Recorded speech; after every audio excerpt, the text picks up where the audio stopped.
हम सबके पास में ये तीनों योग हैं। मनोयोग भी है, मन है ही सबके पास।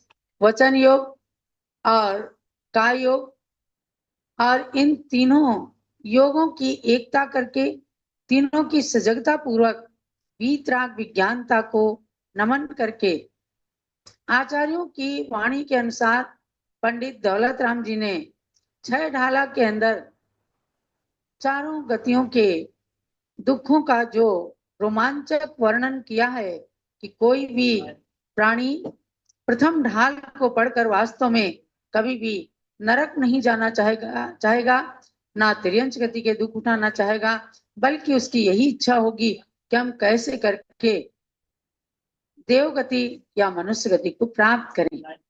अब इस दुख का मूल कारण जो मिथ्यात्व कहा, उसका वर्णन विस्तार से दूसरे ढाल में किया, और आत्मा का सच्चा हित, सच्चा सुख कहाँ है, ऐसे सम्यक दर्शन को तृतीय ढाल के अंदर वर्णन किया। आप सबने बहुत रुचि से पढ़ करके और 3 ढाल की परीक्षा दी है। चौथी ढाल में सम्यक ज्ञान का वर्णन चल रहा है, जिस सम्यक ज्ञान को सूर्य की उपमा दी है कि जो प्रगटावन भान कहा है कि सपर अर्थ बहु धर्म जुत जो प्रगटावन भान। जैसे सूर्य स्व को तो प्रकाशित करता है और उसके उगते ही पूरे संसार के अंदर प्रकाश फैल जाता है। इसी प्रकार से सम्यक ज्ञान दोनों प्रकार के अंधकार को हरण करने वाला है। अज्ञान अंधकार और आत्मा का भी अंधकार, अंतरंग अंधकार और बाहर का भी समस्त मिथ्यात्व नष्ट होकर के सम्यक ज्ञान प्रकट हो जाता है। उस सम्यक ज्ञान के जो भेद बताए, प्रत्यक्ष और परोक्ष, उनमें परोक्ष ज्ञान है मति ज्ञान और श्रुत ज्ञान, चूंकि यहाँ सम्यक ज्ञान का प्रकरण चल रहा है, और अवधिक ज्ञान को देश प्रत्यक्ष कहा है, मना पर्य ज्ञान को देश प्रत्यक्ष कहा है। अब आगे चलते हैं कि सकल प्रत्यक्ष क्या है। प्रत्यक्ष के 2 भेद हैं, प्रत्यक्ष ज्ञान के 2 भेद किए हैं, एक देश प्रत्यक्ष ज्ञान और एक सकल प्रत्यक्ष ज्ञान। देश प्रत्यक्ष के बारे में आपने जान लिया, अवधिक ज्ञान और मना पर्य ज्ञान देश प्रत्यक्ष हैं। ये मर्यादित रूपी पदार्थों को जानते हैं। और अब सकल प्रत्यक्ष की बात, श्लोक नंबर 3, चौथी ढाल। सकल द्रव्य के गुण अनंत पर जाए अनंता, जाने एक काल प्रगट केवली भगवंता। ज्ञान समान नान जगत में सुख को कारण, यह परमामृति जन्म जरा मृत्यु रोग निवारण। परम अमृत ज्ञान को परम अमृत की उपमा दी है। एक तो अमृत और एक परम अमृत उत्कृष्ट अमृत के रूप में है, छोटा मोटा नहीं है। यानी सकल द्रव्य के गुण अनंत पर जाए अनंता, ये किसकी बात कर रहे हैं? सकल प्रत्यक्ष। सकल प्रत्यक्ष का मतलब है केवल ज्ञान। केवल ज्ञान का मतलब है असहाय ज्ञान, जिसको किसी ज्ञान की सहायता नहीं होती। असहाय 2 तरह के होते हैं, एक तो बेचारे उनके लिए कोई सहारा ही नहीं है, वे असहाय हैं, कहते हैं सड़क पर पड़े लोग असहाय होते हैं। और एक असहाय मतलब जिसको किसी की सहायता की आवश्यकता ही नहीं है। ऐसा केवल ज्ञान जो है वह असहाय केवल ज्ञान, क्षायिक ज्ञान आदि के रूप में जाना जाता है। और जिसको ये प्रकट हो जाता है उसको फिर किसी भी ज्ञान की आवश्यकता नहीं होती, कि क्योंकि इसके अंदर सब कुछ झलक जाता है। तो सकल द्रव्य के गुणानंद, सकल माने संपूर्ण द्रव्यों के, संपूर्ण द्रव्य कौन से हैं? 6 द्रव्य, जीव, उद्गल, धर्म, अधर्म, आकाश और काल। इन 6 द्रव्यों के जो अनंत गुण हैं और अनंत पर्याय हैं, यानी तीनों लोकों में होने वाली छहों द्रव्यों की, तीनों कालों की, भूतकाल की, वर्तमान काल की और भविष्य काल की पर्याय जिसके अंदर झलक जाती है, एक साथ स्पष्ट जानने में आ जाती हैं, वह केवली भगवान का केवल ज्ञान है। आप कोई कहे कि भूत की ठीक है, वर्तमान की ठीक है, जो चीज अभी हुई नहीं उस भविष्य को कैसे जानेंगे? तो आप समझो यही तो विशेषता है केवल ज्ञान की। हमें कहाँ जाना है, हम कहाँ किस प्रकार की अवस्था में रहेंगे, इस भविष्य की बात को भी केवल ज्ञान जान लेता है।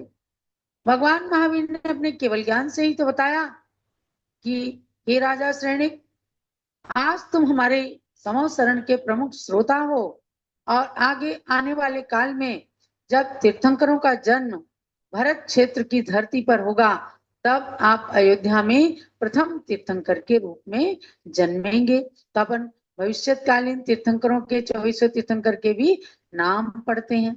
अयोध्या में सबसे पहले जब ज्ञानमती माता ही 1993 में आई, तो उन्होंने सबसे पहले त्रिकाल चौबीसी भगवंतों का ही मंदिर बनवाया कि इससे जैन धर्म की महानता, विशेषता, अनादि निधनता, सार्वभौमिकता का परिचय हो कि पहले भी इस धरती पर 24 भगवान हो चुके, वर्तमान के जो हुए हैं उनमें से 5 भगवान अयोध्या में जन्मे हैं, आने वाले भविष्य काल में 24 तीर्थंकर भगवान इसी अयोध्या नगरी में जन्म लेंगे। ये महावीर भगवान के केवल ज्ञान से सभी को ज्ञात हुआ है। तो भव्यात्माओं, यही बात बताई है कि केवल ज्ञान ऐसा विशेष ज्ञान है। केवल ज्ञानी की विशेषता रहती है कि वो भूतकाल की भी जान लेते हैं, वर्तमान की तो जानना कोई खास बात नहीं है, और भविष्य की भी जान लेते हैं। ये तो केवल ज्ञान की बात हुई, सकल प्रत्यक्ष ज्ञान की बात हुई। अब आप देखो 2 लाइनों में ज्ञान का महत्व बताया। ज्ञान समान न आन जगत में सुख को कारण। ज्ञान के समान इस संसार के अंदर कोई भी सुख का कारण नहीं है। आप देखो कि जब अपन स्वाध्याय करते होते हैं, किसी ग्रंथ का अध्ययन करते होते हैं, कहीं कुछ अटक जाते हैं, तो वह जब स्वाध्याय से क्लियर हो जाता है, सब्जेक्ट स्पष्ट हो जाता है, तो कितना सुख लगता है। ऐसा लगता है जो चीज अटक गए थे वो हमें स्पष्ट हो गया, तो अच्छा लगता है, अनुभूति होती है। वह ज्ञान स्पष्ट हो जाता है तो वही सुख की अनुभूति जब साधारण ज्ञान के अंदर है। केवल ज्ञान की तो बात ही क्या है कि जिस केवल ज्ञान के होने पर कहीं कोई अंधकार नहीं, कहीं कोई अस्पष्टता नहीं, कहीं कोई मलिनता नहीं, केवल स्वच्छता ही स्वच्छता, निर्मलता ही निर्मलता है। ऐसे ज्ञान के लिए कहा कि इस ज्ञान को पाकर संसार में सुख ही सुख प्राप्त होता है, इसलिए उसको सुख का कारण कहा है। और ये परमामृत, ये परम अमृत है जो कि जन्म, जरा माने बुढ़ापा और मृत्यु का रोग निवारण करने वाला है। अमृत पी करके कहते हैं लोग अजर अमर हो जाते हैं। देवताओं के कंठ में अमृत झरता है और उनका नाम दिया अमर। अमर माने जो नहीं मरे। वहां पर अमर का मतलब है कि जिनकी अकाल मृत्यु नहीं होती और जो पूरी आयु भोग करके ही मरण को प्राप्त करते हैं, ऐसे अमर माने देवता अमृत का पान करते हैं। और ये ज्ञान का अमृत कैसा है? जन्म को भी नष्ट कर देता है, आगे मरण भी ना करना पड़े बार बार।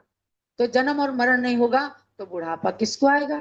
तो जन्म जरा मृत्यु विनाशनाय जलम निरुपामीति आप बोलते हैं जब पूजन करते हैं, उसके पीछे यही भाव छिपा होता है कि भगवान मुझे अजरता अमरता प्राप्त हो जाए और वह सकल प्रत्यक्ष ज्ञान, केवल ज्ञान मेरी आत्मा के अंदर प्रकट हो जाए, ताकि मैं संसार के अंदर अब अजर अमर पद को ऐसा प्राप्त कर लूं कि कभी भी मुझे इस संसार में दोबारा से जन्म ही ना लेना पड़े। तो किसकी विशेषता है? सम्यक ज्ञान की। पहला सम्यक ज्ञान मतिशुद्ध ज्ञान हुआ, और उसकी आराधना करते करते, उस अभ्यास को करते करते किसी को अवधि ज्ञान हो गया, मुनियों को मनापरिय ज्ञान भी हो गया। और उसके बाद उन्हीं मुनिराजों को जब वे छपक श्रेणी पर चढ़कर चार घातिया कर्मों का नाश कर लेते हैं, तो सकल प्रत्यक्ष रूप केवल ज्ञान प्रकट हो जाता है। तो लोक में ये प्रसिद्ध है कि अमृत पीने से मनुष्य अजर अमर हो जाता है। ये मान्यता कदाचित असत्य हो सकती है, लेकिन ज्ञान रूपी अमृत को पीने वाला निश्चित ही अजर अमर पद को प्राप्त कर लेता है। इसलिए इस ज्ञान को परमामृत की उपमा दी गई है। ज्ञान के लिए कहा विद्या धनम सर्व धन प्रधानम। विद्या धन जो है सभी धनों में प्रधान है।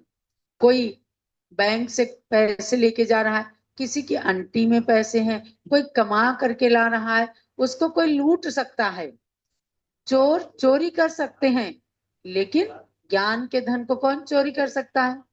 आपके अंदर अगर ज्ञान है तो कोई भी उसको चुरा नहीं सकता। इसलिए ज्ञान उत्कृष्ट धन भी है और ज्ञान उत्कृष्ट अमृत भी है। इसलिए ज्ञान की सदैव आराधना करें, विद्या देवी की आराधना करें, सरस्वती माता का जाप करें, और आपके बालक बालिकाएं हमेशा अपने करियर में उत्कृष्ट बने। देखो आज ज्ञान को प्राप्त करके लोग भ्रमित हो जाते हैं, कहीं कहीं जा करके लड़कियां लड़के युवावस्था के आवेग में जाकर बह जाते हैं और अनमेल ब्याह कर लेते हैं, न जाने क्या क्या कर लेते हैं, व्यसन उनके अंदर आ जाते हैं। आप जरूर जरूर ऐसे ज्ञान की घूंटी उनको भी पिलाएं जो सम्यक ज्ञान कहलाता है, कि बेटा देखो चाहे आप कितनी बड़ी पोस्ट पर पहुंच जाएं, लेकिन खानदान की शुद्धि और खान पान की शुद्धि कभी भी ना बिगाड़ना, ये सच्चे ज्ञान का फल है। वरना लौकिक ज्ञान तो आज बहुत कर लेते हैं, खूब हायर एजुकेशन और को एजुकेशन साथ साथ में पढ़ते हैं, जॉब करते हैं, और वहीं कहीं कहीं अफेयर चलने लग जाता है, और फिर आपकी खानदान शुद्धि खान पान शुद्धि बिगड़ने लगती है।